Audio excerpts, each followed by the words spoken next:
So, in a way, we're solving your problem. Yung pinagdaanan namin, we're sharing it with you. Now, if you need help, diba, in editing your videos, repurposing it, andito kami, diba?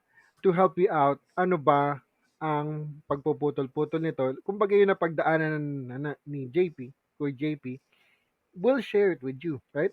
To help you out. Mm. Siya, Mhm. nahirapan siya kasi nag-isip si Kuya JP ng content niya and everything, diba?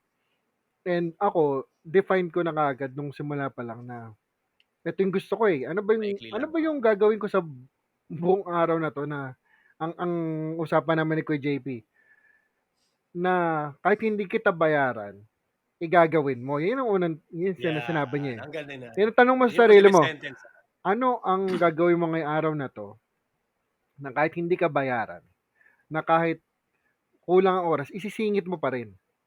Diba? Sa buhay mo, sa day na to. May it be gagawin mo pa watching rin. Korean novela, watching Netflix, eating out, cooking, 'di ba? Ano pa ba? Sa akin gaming, 'di ba? Buying toys, 'di ba? Playing with toys and Tangin mo, everything. ang lupit nga nung sa'yo, eh. Hmm. Before ito ang galing ng ito, ang galing Hmm. napansin ko kay ano, kay Romar. Hmm. Gusto niyang maglaro, okey, bini-video niya yung laro. Hmm. Gusto niyang nung ano, nung game, Hmm. gusto niyang maglaro ng toy, yung physical toy. Hmm. Okey, bubuksan niya, unboxing, toy Hmm. therapy, Hmm. okey na. And then bibili siya. Oo. Okey, so dun sa toy therapy niya, merong ano, tawag dito? Anong segment ng toy therapy? Oo. Going to the store? Oo, Toy Ano yung Store pangalan? Tour. Toy Toy Store store Tour. tour. Oo. Okey, pupunta ka ngayon, edi yun. Siyempre pagpunta mo dun magugutom ka, Hmm. Oo. right? So meron ngayon siyang, "Saan kaya ako makakain ng mabilisan?" Dun na ngayon pumasok yung eat and run.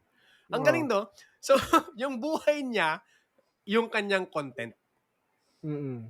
Actually, tama Kung ka nagawa dun. niya yun, Sa 'pag ngayon mo lang lumalabas ako, naririnig. dalawang content na kaagad kasi Oo. pupunta ako sa toy store. Puwede pa ngang 3 kasi unboxing yung pangatlo, eh. So, may 3 ka kaagad Oo. na content in a way kung papaano ginawa ko lang yung gusto kong gawin. Hindi ko pa nasasama Mm. yung gaming. Gaming, once a week ko na lang nagagawa siya, eh. Mm. So, kasi may work tayo 'no. So, once a week na gaming, in-upload ko rin 'yun, 'di ba? So, Oo. yun yung sinasabi ni Kuya JP, yung pillar mo dapat in a way it's effortless. Ah, Ah, yun ang paano mo ma-identify yung content na bagay sa'yo.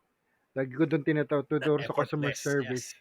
Yung Sulat word ko na yan, yan, effortless pillar content. Effort. effortless. Nagamit ko rin dito. Sa customer service kasi ginagamit namin yan. You should provide effortless customer service. Why not give it to yourself? Ano ba ang content na effortless sa akin?